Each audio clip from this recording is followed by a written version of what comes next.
That's good. First sip of coffee of the morning. Excellent as always. Let's see here.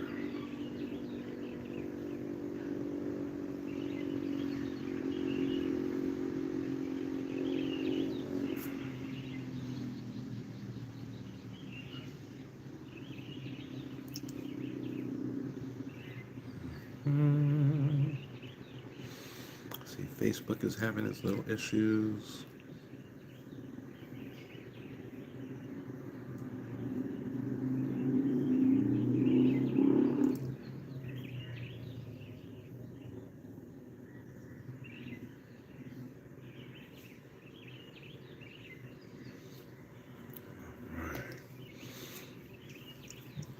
Facebook still having its issues. What do we got going on here?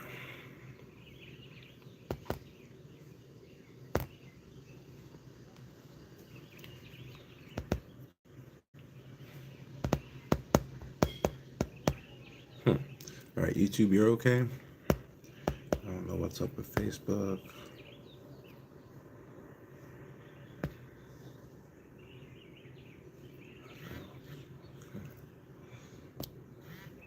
All right, let's restart Facebook then.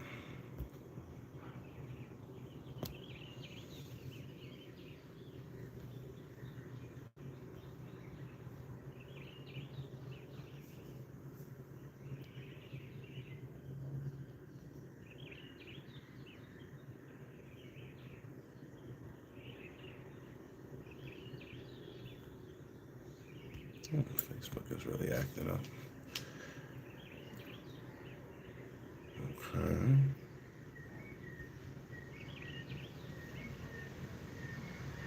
Okay. Guess I gotta restart that device. So Facebook, you're not gonna be on the live stream for a little while here. Technical difficulties.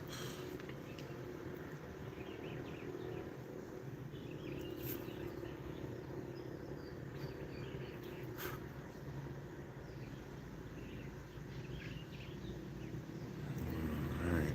While we wait for Facebook's device to get started here, we are talking about passport portfolios today.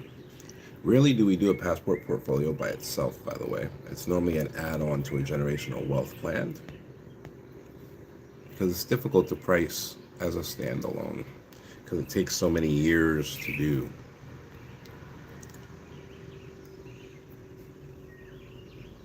So most of the folks who are interested in passport portfolios are also interested in generational wealth planning. Ooh, all right. I don't think Facebook is going to cooperate today. It just doesn't want to go live.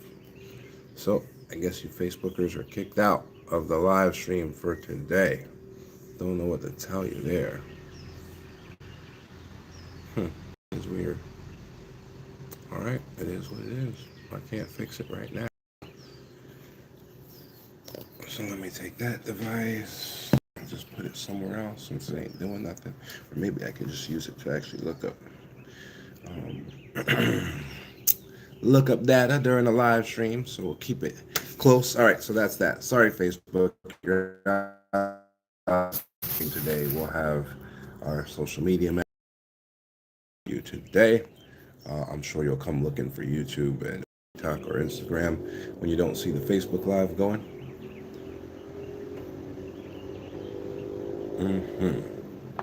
All right, passport portfolios. What do they do? Why do we use them? It depends.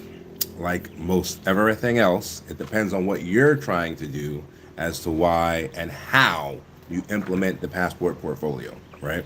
So you definitely want to separate your identity from capital access. So that's pretty universal for everybody, right? You may want to separate asset ownership from operational risk. What does that mean? That means that if there is a lawsuit, or even if it's not something as dramatic as a lawsuit, or even if it's something more dramatic than a lawsuit, like a divorce, you want to separate your asset ownership from your operational risk, right? You want to separate wealth creation from wealth preservation.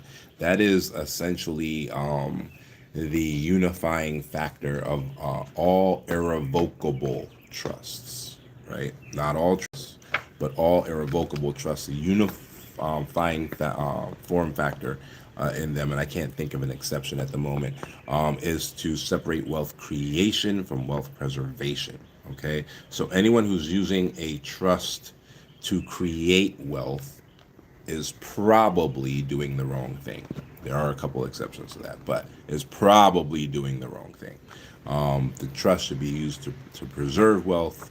A business is typically the proper vehicle to create wealth. Okay, and then you want to engineer successions across jurisdiction. So you can shift successions from time to time when it benefits the family overall, and so that you can decide which assets are underneath which jurisdictions when it comes, to succession rules. There might be better succession rules in one jurisdiction than there is in another. So those are your like four pillars of passport portfolios, right? Those are like your standard four things. Beyond that, it depends on your specific situation. I've had people that end up using the same countries in their passport portfolio map, and for completely and utterly different reasons. And they operate their the abilities, the superpowers they get from the portfolio completely differently. They wield them completely differently, right? Hey, Simon, how are you? So, um, let's see here.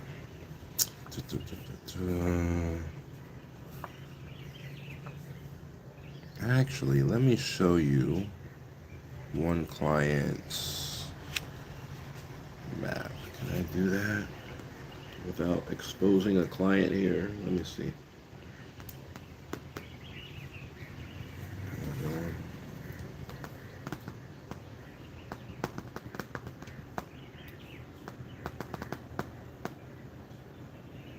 Hmm.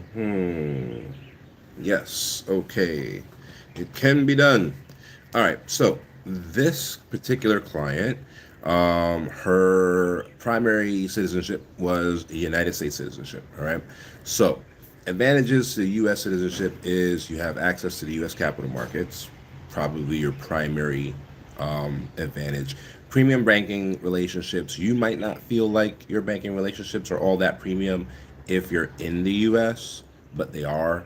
And so, like, if you go to Europe, you'll find out real quick that you're paying like half the interest rates of the Europeans. China is an anomaly, so that's a little bit different. But same in Africa, you're going to pay higher interest rates in Africa, same in South America, same in Australia, right?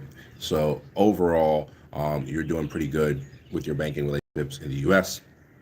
Um, there used to be political protection. I'm not so sure that that's a real advantage anymore. But your number one disadvantage is citizen-based taxation, right? Most countries tax you based on like residency, right? So you can be a citizen, but if you're not a resident, then you don't have to pay taxes, all right, in that country until you become a resident again. And they all have different rules. Sometimes it's 183 days a year. If you spend 183 days there, you're a tax resident. Sometimes it's an aggregate. So sometimes it's of the aggregate of the last 3 years.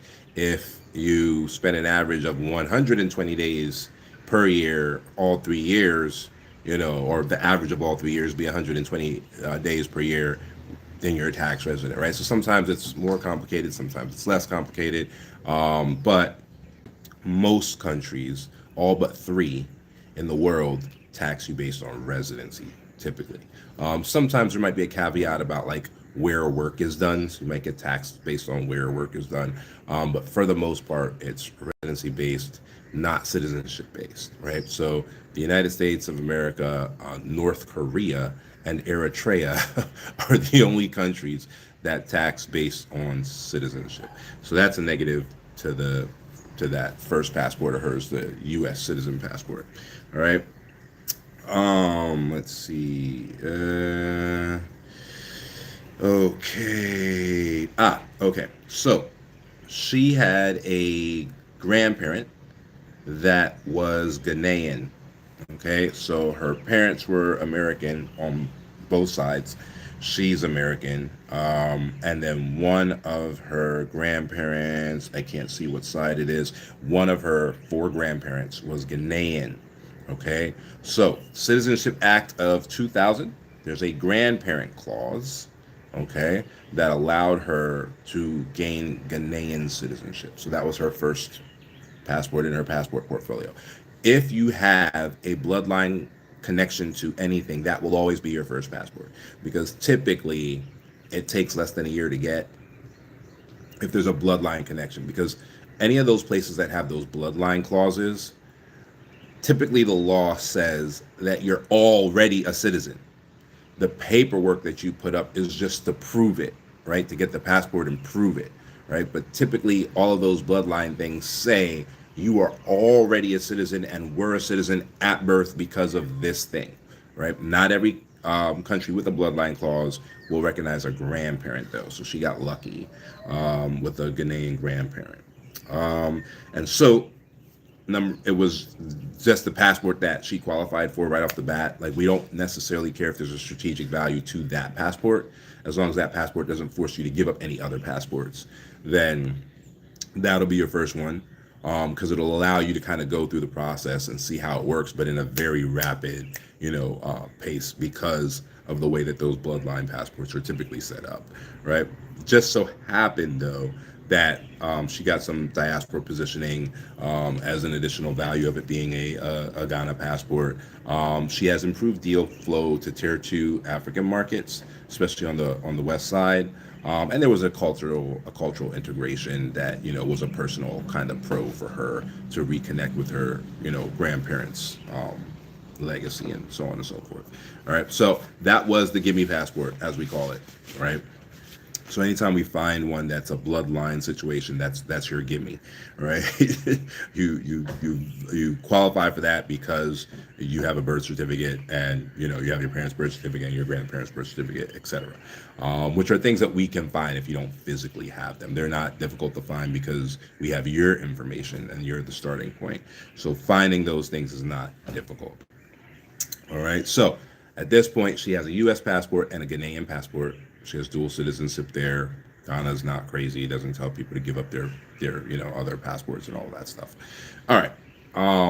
Now the generational wealth trust is in place, right? So that generational wealth trust is in place in Kenya, and compounding and producing generational wealth while the rest of this is moving forward.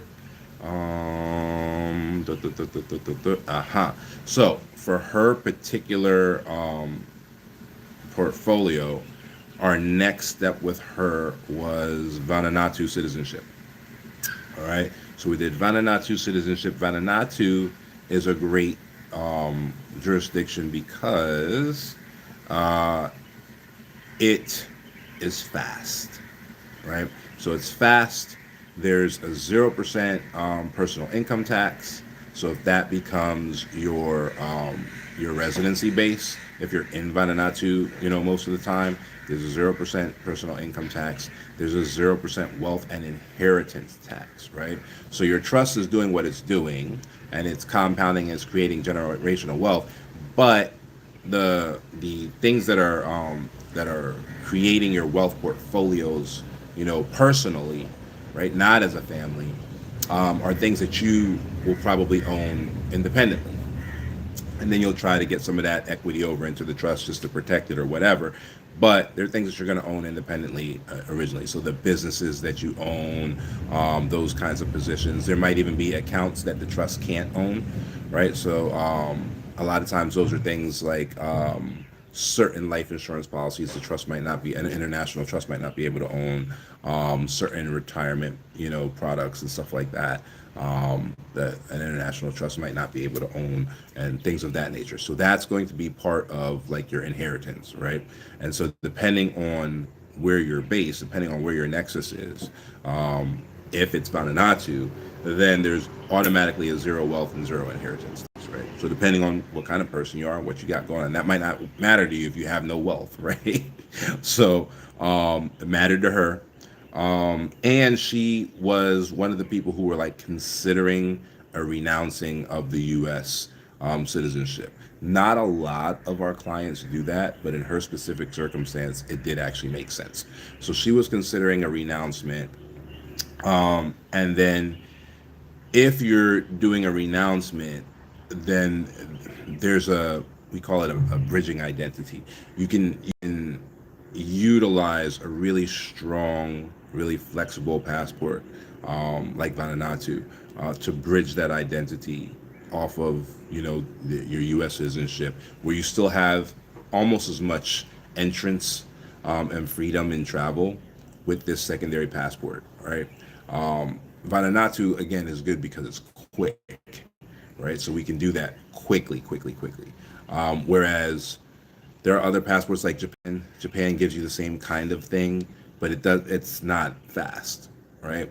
So unless you have Asian business interests and that type of stuff, then it doesn't make sense for us to like swap out Vanuatu for Japan in this particular chain. So there's that. As far as I know, she hasn't renounced as of yet, but it might happen, right? So, and yep, and she does have that passport. So we brought her on, let's see here, August of 2023. So from August of 2023 to, oh no, okay, that was her.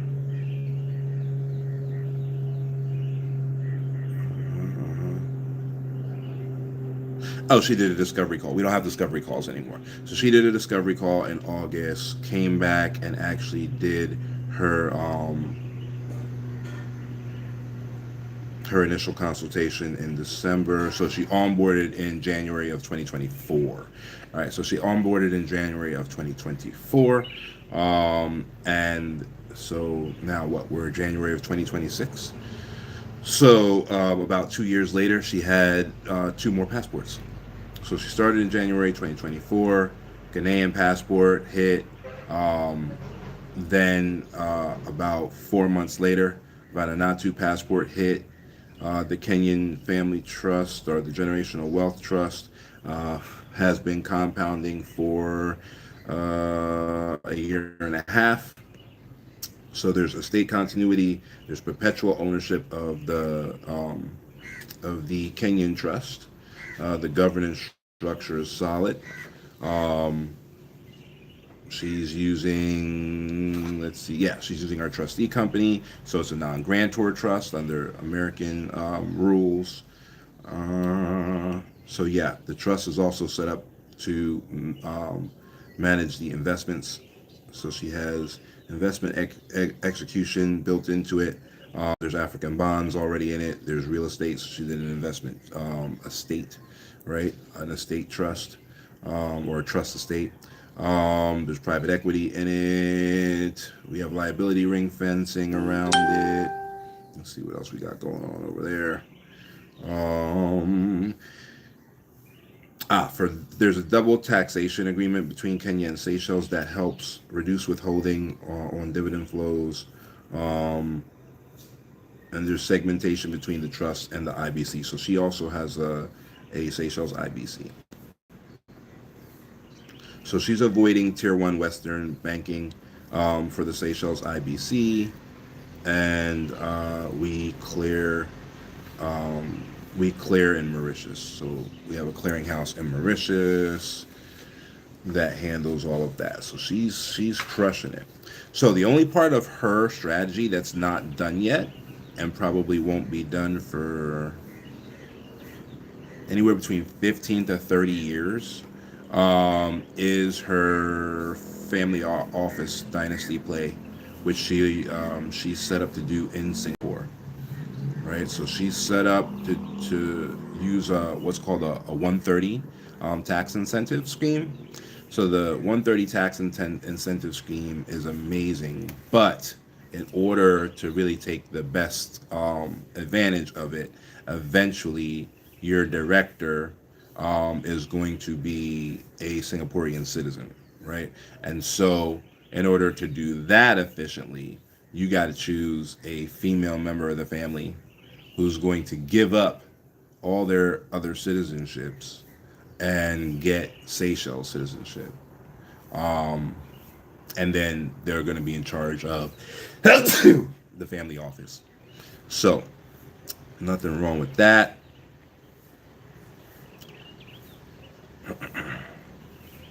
Why does it take so long? Because there are requirements, right? So, like, you need, I think it's 20 million minimum. You need to do a 20 million dollar family office minimum. You have to hire Seychelles people, which if you let that one person give up their citizenship and become a Singaporean, then that kind of answers that. Did I say Seychelles? Singapore. You have to hire Singapore people. So there are a bunch of other caveats to it. But you handle a bunch of those caveats by allowing that family member to become Singaporean, right? So they give up, or they'll lose the U.S. passport, the Ghanaian passport, the Vanuatu passport, the Kenyan passport. So they'll lose all of those passports in exchange for the incredible incentives that are granted by Singapore. All right, Singapore takes a while. I think it's like 10 years as well. So it takes a while before they actually get that citizenship. So essentially, what she has now is she has her U.S. passport, so it's Tier 1 capital access retained. The Ghanaian passport is just a cultural legitimacy step, right? We've had people who have access to Ireland. Who else? Most of the Caribbean countries, if you have a Caribbean recent ancestor, there's some access. Sometimes it has to be your parents, though. Sometimes a grandparent won't work. Trying to think. Chinese, we've had people who, there's a thing called Overseas Chinese Bureau. So if they're Chinese, they can reconnect typically. So that's just your cultural legacy passport. So hers happened to be Ghana through the grandparent. Then contingency identity because she was thinking about giving up U.S. Citizenship. Again, not something that we typically recommend, but for her it actually made sense. So her contingency identity passport was Vanuatu.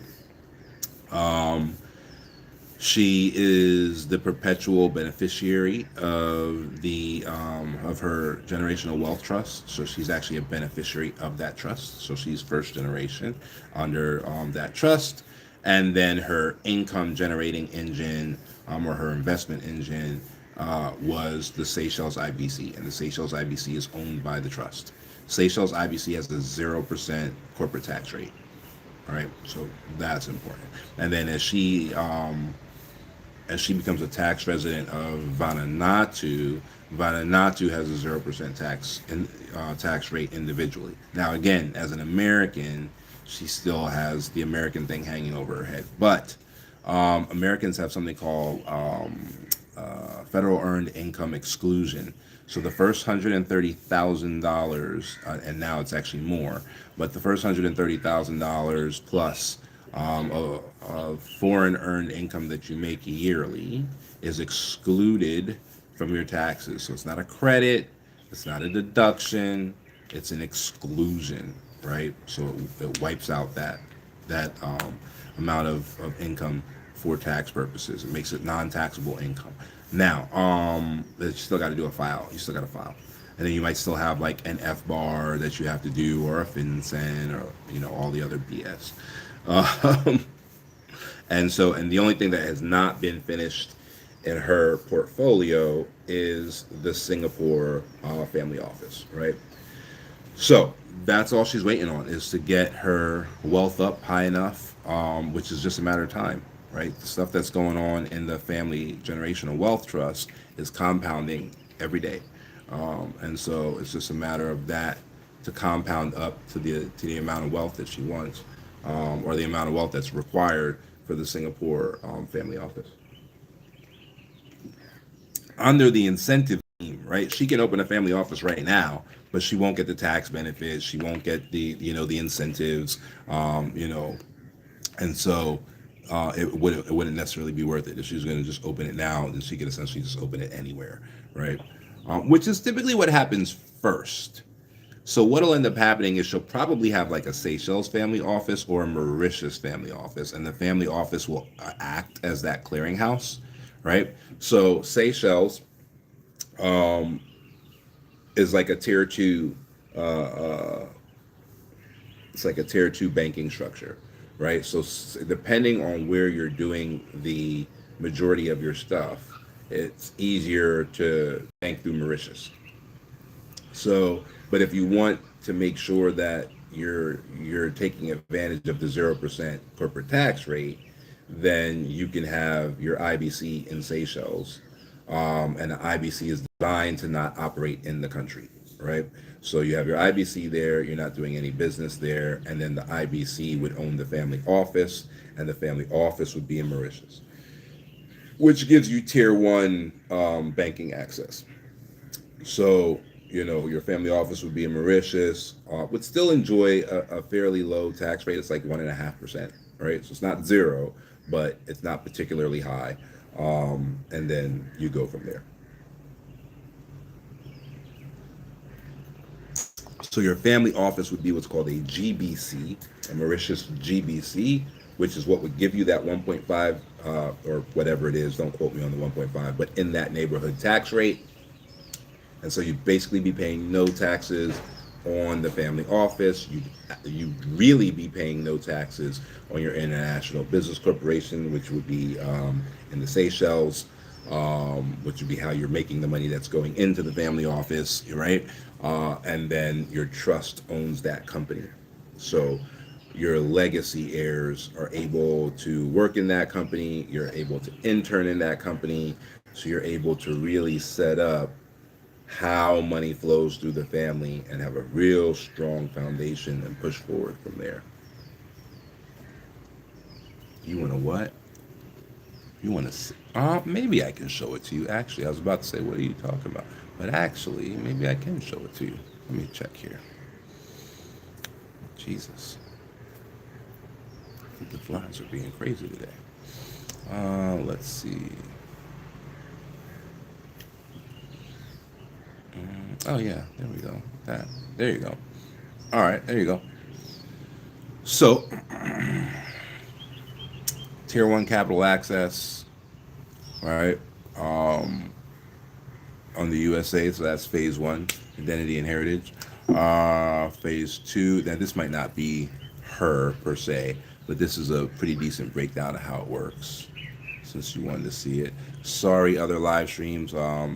The ability to put pictures up is not as good as TikTok, unfortunately. You got your trust and IBC structure there, and your dual tax avoidance. That's what the DTA means, dual tax avoidance. Dual tax avoidance is a treaty, not a strategy, right? So your DTAs have to be set up between those countries in advance. It's not a strategy like, oh, I'm avoiding taxes. That's not what a dual tax avoidance agreement is. It's an actual treaty between the two countries, right? So you have no control over whether there's a DTA. Sometimes they're called DTAAs, right? Dual tax avoidance agreements, right? So the DTAs are treaties between those countries, and sometimes that controls, right, whether or not you pick that country. And then you have your Singapore family office, and if you do it right, there's a 0% tax regime there, right? So if you qualify and you're pumping in enough money, and that just makes all the sense in the world, right? You have to hire local people. You have to have a physical office. Like there's all this, I think you have to have 20 million in total assets, but only a percentage of it needs to be invested in Singapore. But you do need to invest some of it in Singapore. Like the whole damn thing just makes sense, right? Like Singapore just has their head on straight. The only con is that they don't have dual citizenship. That's the biggest con. So every time you want to utilize them, when you get to that level where it makes sense to utilize them, the issue becomes that somebody has to fall on the sword. All right. And we have clients that by the time they get to the Singapore family office, they have 20 passports, right? So then that person that's chosen to go run the family office has to give up 20 passports, right? Just to get that incredible, uh, treatment under that regime, under the what is it called? The 130 the office scheme, right? So in order to benefit from that, somebody has to fall on the sword, and that somebody is always a woman, right? It's never ever a man. It's always a woman.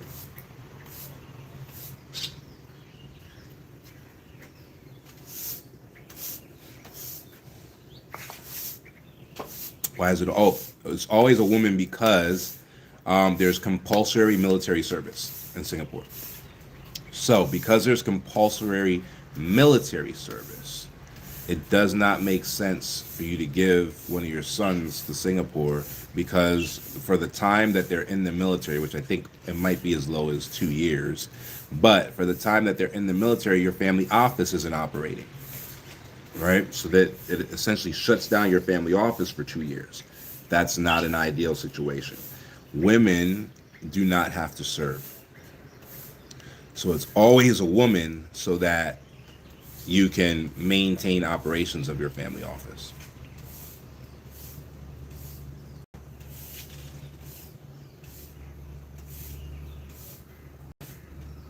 No, that doesn't make any sense. I guess it probably makes sense in your head because you don't know how it works, the immigration part works.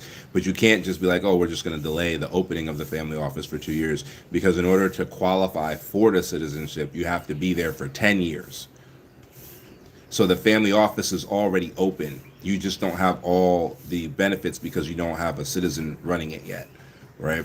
So you don't have all the benefits that are going to kick in once that person earns citizenship. So you would have to close the office that's been running for 10 years for 2 years because now the leader of the office has just been shipped off to the military. So yeah, it's not like you're waiting for the citizenship in order to open, so you could just delay it for another 2 years. Though. Plus, why would you delay 2 years of compounding, especially once you're at that level? Because at that level, 1 year of compounding can be $1 million.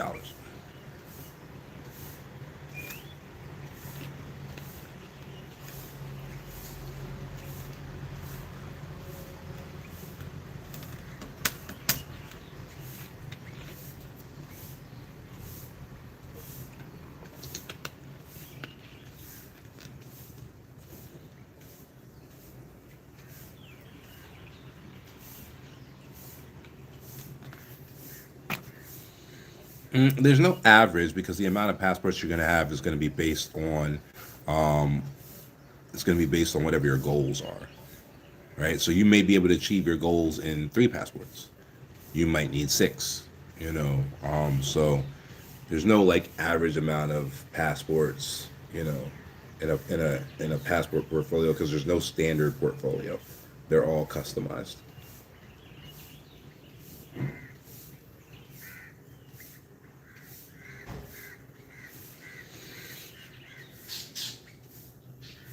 Yeah, not even. Even though the majority of our clients are American, we have tons of UK clients, tons of Caribbean clients. We have a smidging of European clients, and we have a healthy amount of Asian clients. So even the original passport changes from portfolio to portfolio.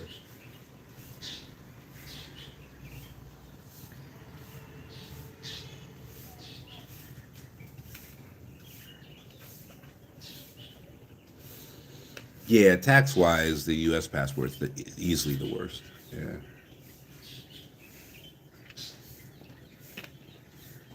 that's just one metric though. It's just tax wise.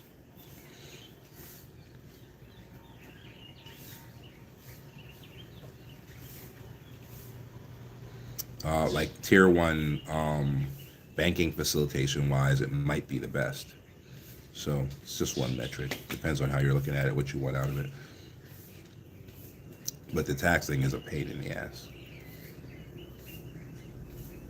definitely enough to like, if you if you have enough, definitely enough to make you consider giving it up. Like Eduardo Sovereign, like that was a great move where he gave his up for Spanish citizenship. Great, great, great move. But not everybody's operating on that level. And him giving up his citizenship in that way actually made them change the law on how you give up citizenship. So if it were now, maybe it wouldn't be as great a move. So they actually made it harder for you to do it. And you have to pay for it. It used to be like you could just renounce. You didn't have to pay anything. But you actually have to pay to give up your U.S. citizenship now. So it's a bit harder.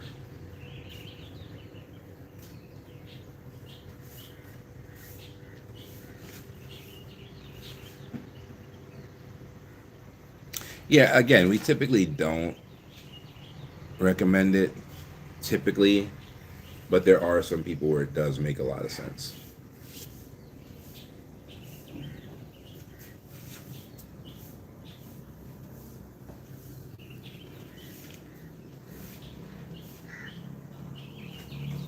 Um, Sometimes it's even something as simple as like a weird criminal record, like one that you probably shouldn't have.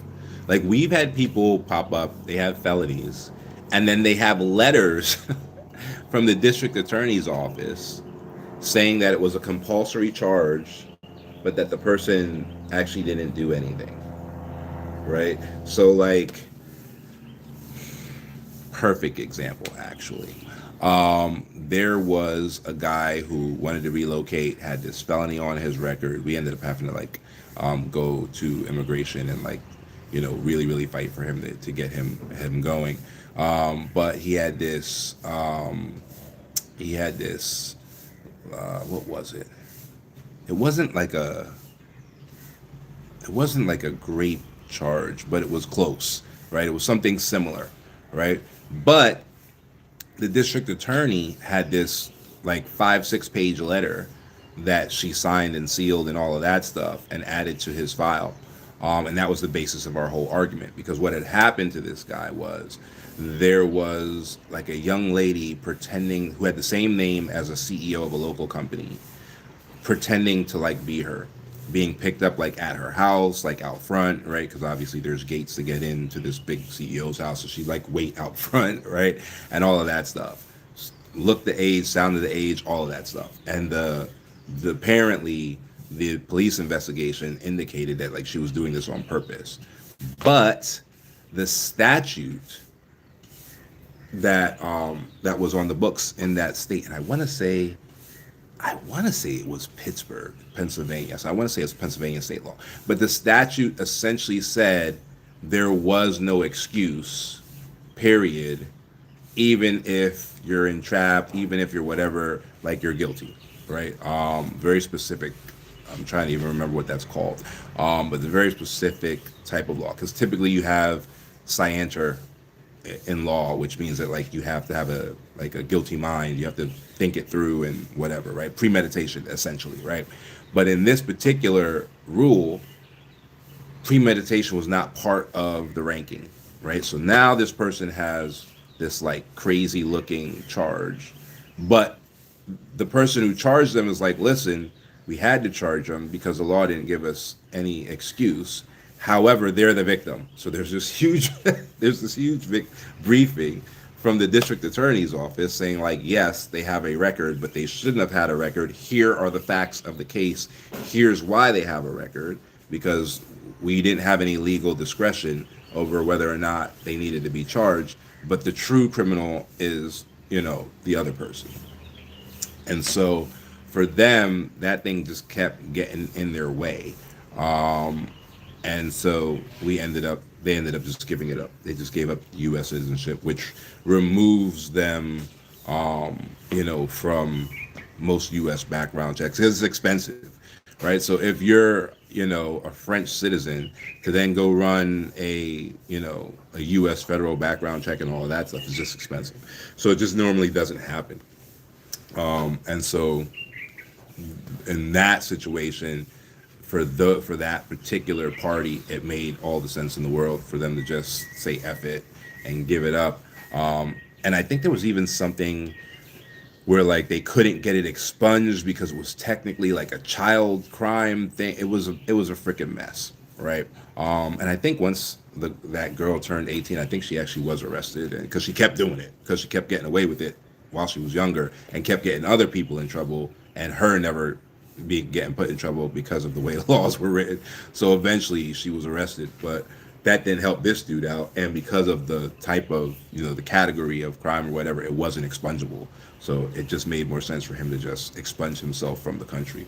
So like there are these weird extreme situations where it just makes sense to just say F it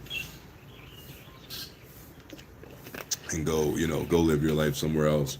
So that happens, but it's not there. It's those weird, really, really weird situations where they pop up. So I think, I don't know, in the last decade and a half, maybe we recommended somebody give up U.S. citizenship 4 times, right? Or any citizenship, really, outside of the sacrificial, Singapore office land. But that hasn't been around for that long, right? So, like, you couldn't do the Singapore. I mean, you could always create an office in Singapore, but they didn't have the scheme 15 years ago, right? So that's a bit new.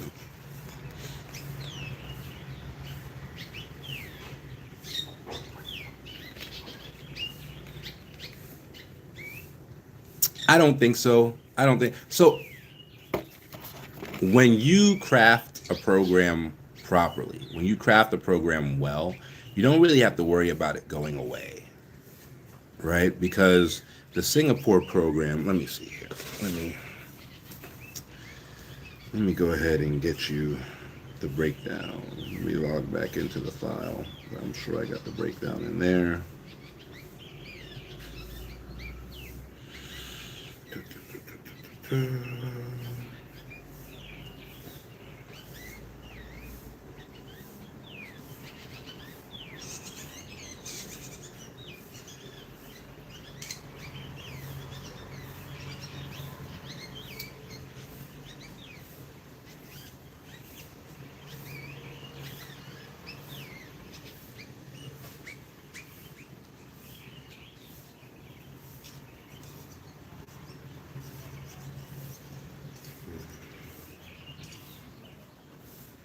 Let's see here. What do we got? Okay, so you need 20 million in assets under management at the time of the application, and throughout the incentive period.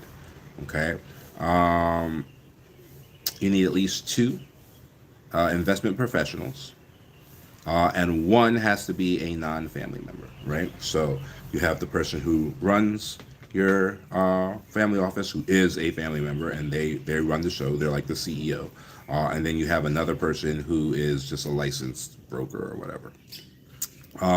Your local business spending.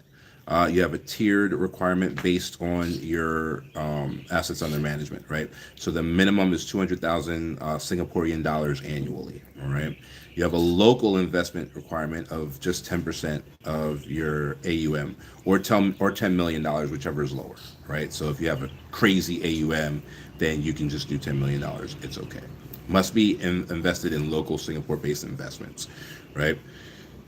So you have exemption on income, including gains from equity, bonds, and various financial instruments, right? So you have an exemption on all the qualifying income. You're not paying taxes on any of your income. Why? Because you're already making investments in the country.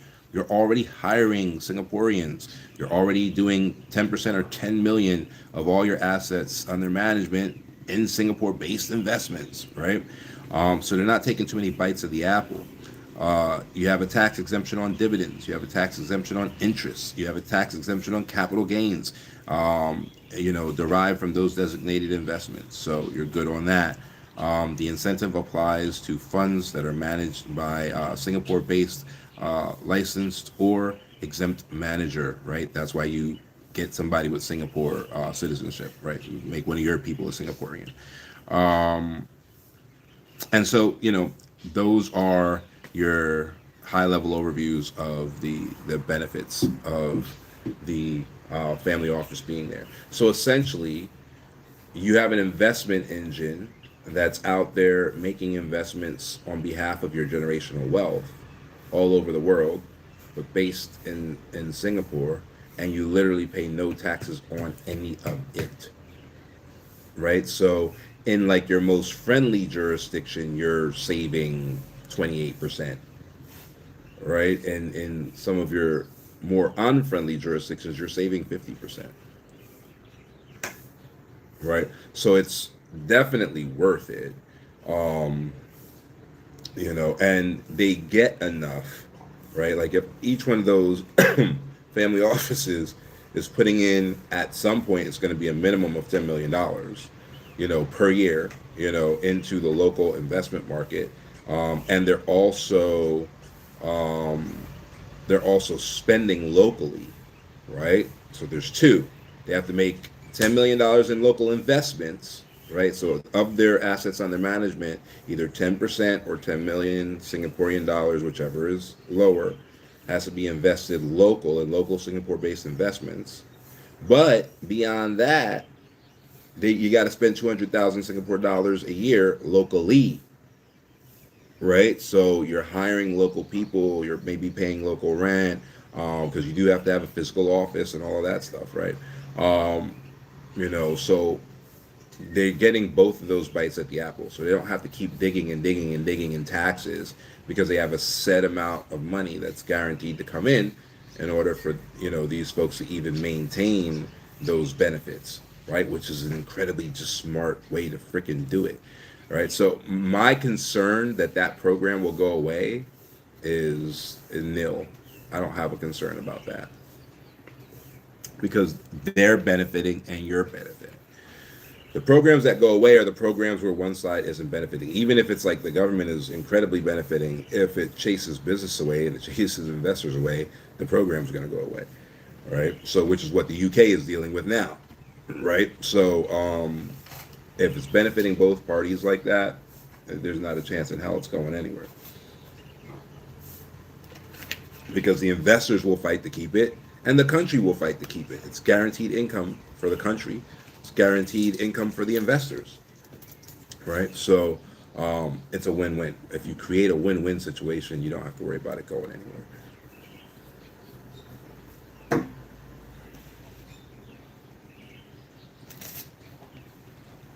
Yeah, I know, right? Yeah. I don't know what. Maybe it rained last night or something. I don't know where all the flying insects are coming from.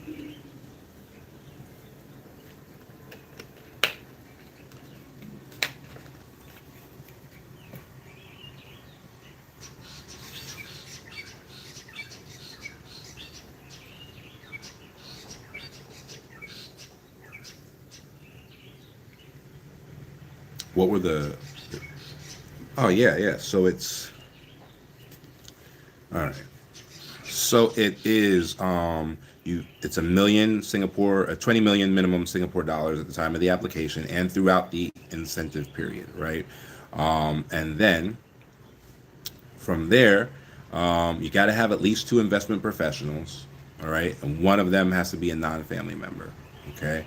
And then you got to do 200,000 Singaporean dollars in local spending annually and 10% of your assets under management or $10 million, 10 million Singaporean dollars, whichever is less, has to be invested in Singapore-based investments. Right now, when you do that, the benefits are which are primarily tax benefits. You get exemptions on all qualified income, including gains from equity bonds, various financial instruments, tax exemption on dividends, interest, capital gains, derived from all your, designated investments and all of that stuff. And the incentive applies to, funds that are managed by the Singapore-based licensed or exempted manager, which is why you typically get one of your family members to renounce the other citizenships, always a woman, but a female family member to renounce all other citizenships and actually run the family office. And then, of course, she gets some pretty impressive bonuses for making that sacrifice. So, And yeah, it's women because of the military service. So you don't want your fund manager stuck doing 2 years in the military or whatever because they're a man. So you always want to make sure that the family member that you make give up that citizenship is a female. All right, got it now. Awesome, awesome. All right. Any other questions on that with the passport portfolios?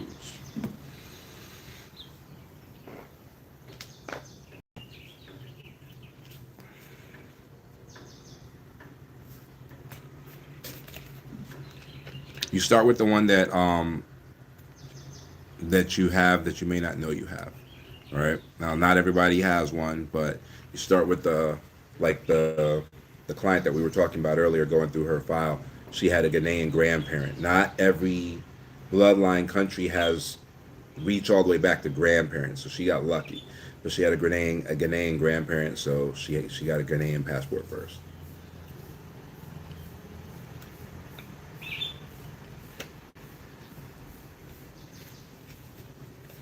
There, are there countries that grant citizenship based on DNA tests? Yes. Sometimes it has to be a DNA test from a specific country, though, or country from a specific company, specific company.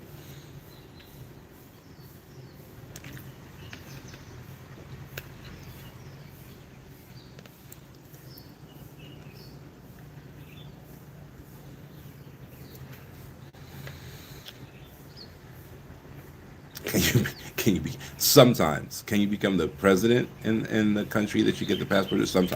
Sometimes the first generation doesn't have voting rights. Sometimes they do. Sometimes they can become president. Sometimes they can't. Like in the United States, you can't.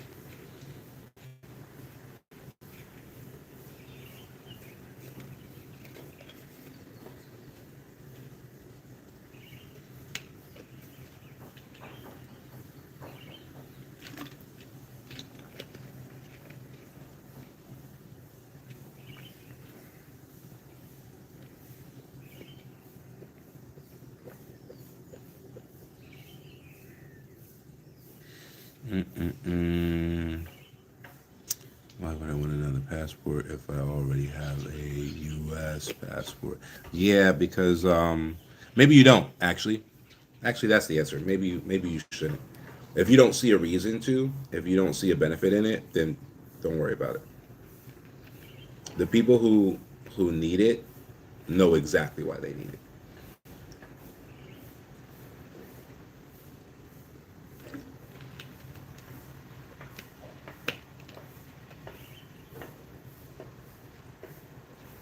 If I have a U.S. passport and I'm diversifying across global capital markets, wouldn't I still have to? Yes, yes, yes, yes. So you would still have to file if you were the one that controlled those investments, right? Which is why part of it is the non-grantor trust, typically, right? So if the trust controls all the investments and you're just a beneficiary of the trust and it's a non-grantor trust, then you have no tax filings and no filings, period, with the U.S. government until you receive a distribution, right? Because the trust is not a U.S. citizen. So the trust can go out there and do all the stuff it wants to do for the family, and until someone in the family actually gets a distribution, which if your trust is set up as a generational wealth trust, that means it's either your kids or your grandkids who are really supposed to get the distribution from it, right? And maybe you in your old age, right? But not, you getting a benefit immediately from it. So you're talking now there's 15, 30, even 60 years until any U.S. citizen gets a distribution and has to make a filing with the U.S. government. So there would be no immediate like tax reporting, depending on how you set it up. But yeah, if you just went out there and did a passport portfolio and didn't have the trust in place and then started making investments based on those other passports as an American, you would still have to do like FinCEN and FBAR and all of that stuff because you have bank accounts and all of that stuff around the world. And America makes you report that. But if it's not yours, if it belongs to the family trust and the family trust is offshore and it's non-grantor, that's the most important part is that it's non-grantor. Then no, you don't. If it's a grantor offshore trust, you still have to make all the tax filings. So that's the whole point of the non-grantor trust is so that you don't have to make the tax filings.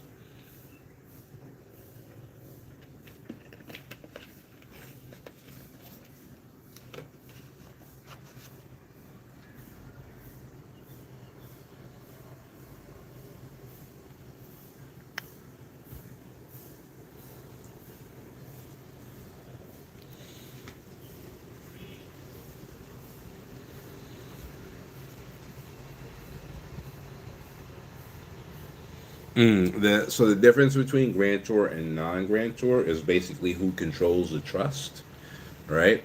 So you just go to irs.gov and in the little search box, just type that in. Type in grantor trust, grantor versus non-grantor trust, and the IRS will tell you what the definition of that is, and the IRS will tell you whether or not non-grantor trusts have to report.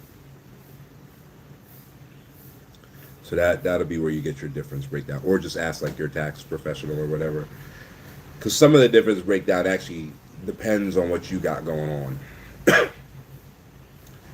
But the blanket answer that I can give is the control of the trust. Right? There's actually a control test to figure out whether it's grantor or non-grantor, which will come up when you search on irs.gov. But if you control directly, like you directly control that trust, then it's grantor, right? You control it, and you're an American, and as such, the trust almost inherits your tax obligations as an American, and then it becomes, a paperwork issue for you. But if you don't control it, then the trust is a foreign entity, and it's in charge of its own tax situation. And the only time that there's an IRS issue for American clients is when they receive a distribution from the trust, or sometimes if they settle something into the trust, right? But that's typically not something that our clients do. Not with generational wealth trusts. With asset protection trusts, yes, but we put those in different countries.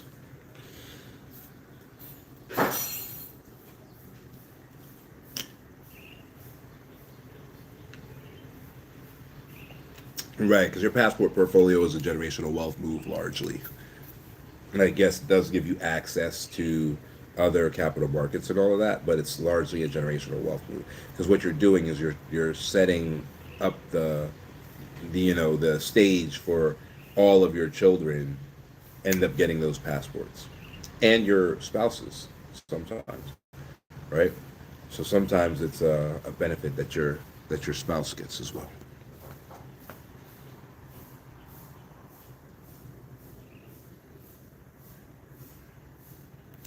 Yeah, no, even the spouse benefit is not as powerful as the heir benefit. So your children definitely get more benefit. Because like think of like a U.S. passport.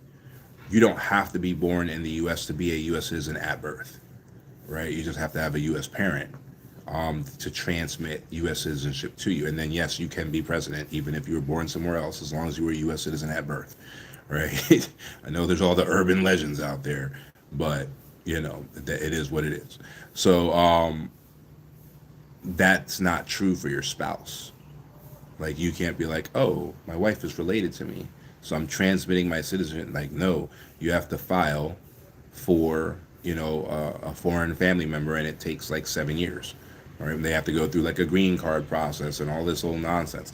Like my son has never been to America. He has a U.S. passport and a U.S. Citizenship certificate and all of that stuff. He's a U.S. citizen at birth. That's what it says on his certificate, that he was determined to be a U.S. citizen at birth by the U.S. State Department, right? So definitely a much bigger benefit to heirs than to spouses, because with spouses, they're not going to have access to all of the passports that you have. whereas your children should.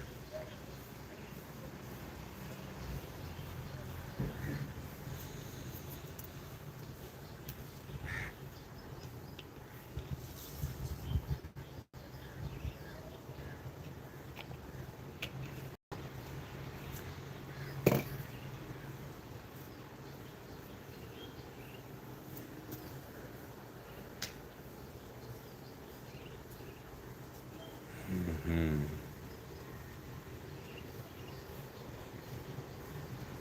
Yeah, but most of our clients aren't concerned with that. Um, there are definitely some that have it, but when you're building generational wealth, you get to a point where that's really, you can do better with other programs. You know what I mean? But yes, you would have, for all of the countries that have some form of social security, you could pay them all up. Like in the US, like our clients that come from the US, typically within like 20 years, they're able to just pay social security, because you can actually pay social security and be done with it. Any US like millionaire has probably done that, right? Especially in a year where they made, maybe significant money and they needed to like get rid of some of it. um, you can pay off your social security. There's a cap, right? So you can pay off your social security and then it's done. You've paid it for the rest of your life. Like, you're good. And then of course you can start paying other family members social, right? So you pay your wife's social security off, pay your kids social security off, and all of that stuff.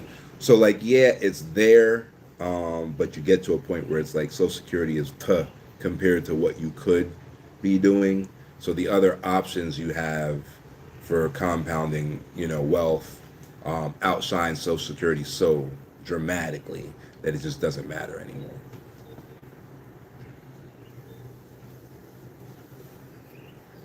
But yes, I mean, you could have five, six social securities all at the same time, I suppose. But it's a thought process that comes from a place of not having wealth, right? Because if you had the wealth, you wouldn't be thinking about that at all. You wouldn't care.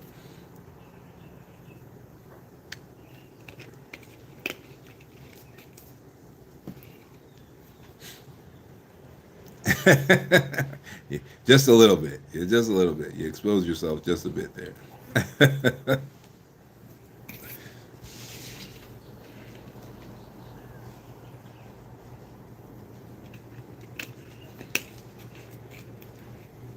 That's true. We can always tell. That's very true. Yeah.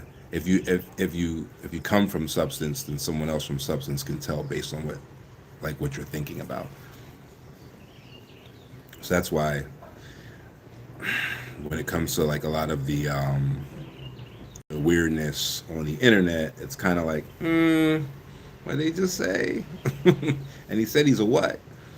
I don't really think he's operating at that level. You can always tell by what people are concerned about. I don't I don't think like a billionaire, which is why I'm not one. You know what I mean? I don't have billionaire concerns, at least not yet. So if I was trying to pretend that I was a billionaire, other billionaires would know immediately just based on what I was talking about. I don't have billionaire problems and I don't have billionaire concerns. I don't have a billionaire mindset, or else I'd be one. It's really that simple. So, well, that too. Like, so it's not really a goal. Like, it's not, you know, anything that I'm really concerned with. Um, so I mean, and there's a diminishing return on money, right? You get so much of it, and then you can do the things that you want to do, and then anything above that number really doesn't assist you in doing anything anymore, right? So by all means, go for it if that's what you're about. But if that happened to me, it would be completely incidental, and it would be because I made so many other people money that you know that was the logical culmination of that situation, which is how really all of it works, right? If you're a millionaire, you've made a lot of thousandaires and a few millionaires yourself.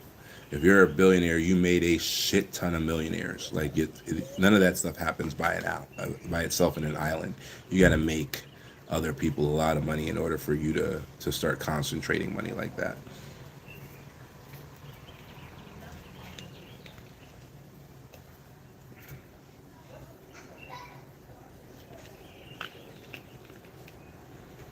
Yeah, it's just the way it works. A lot of people don't get that, whatever, but that's how it works. That's how that money game works. Just is what it is.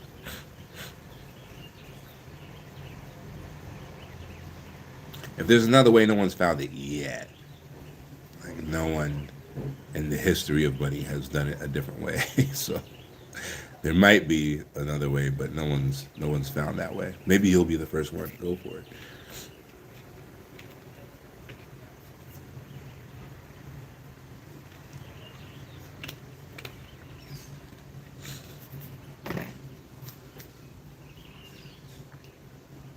All right. Anything else on the passport portfolio?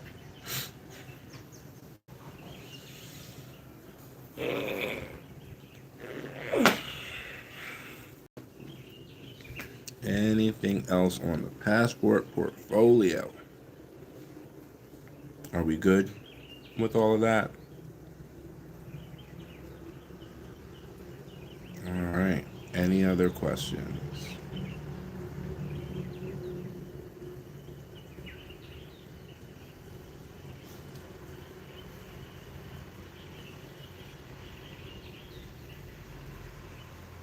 Looks like we're good. All right, guys. Thanks for hanging out with me. That'll do it for today, I guess. We'll see you guys tomorrow. I think this is the last week that I'm going live like this. So this is the last week you'll have the ability to just ask me direct questions like this. After that, I think we're switching to like a YouTube show format. So you TikTokers will be able to maybe see me live during the show, but I won't be communicating with you. Obviously, I'll be focused on the show, but you'll have like a backstage type of thing going on, and then it'll just be the show. So you guys will just see, the show clips, I guess, on TikTok, and then the long form will be on YouTube. So that's what we're shifting to. So if you guys want to talk to me, if you guys want to ask me the questions and all of that stuff, then now is the time to do it. All right, guys. I will see you guys tomorrow. Thanks for hanging out as always. And yeah, see you.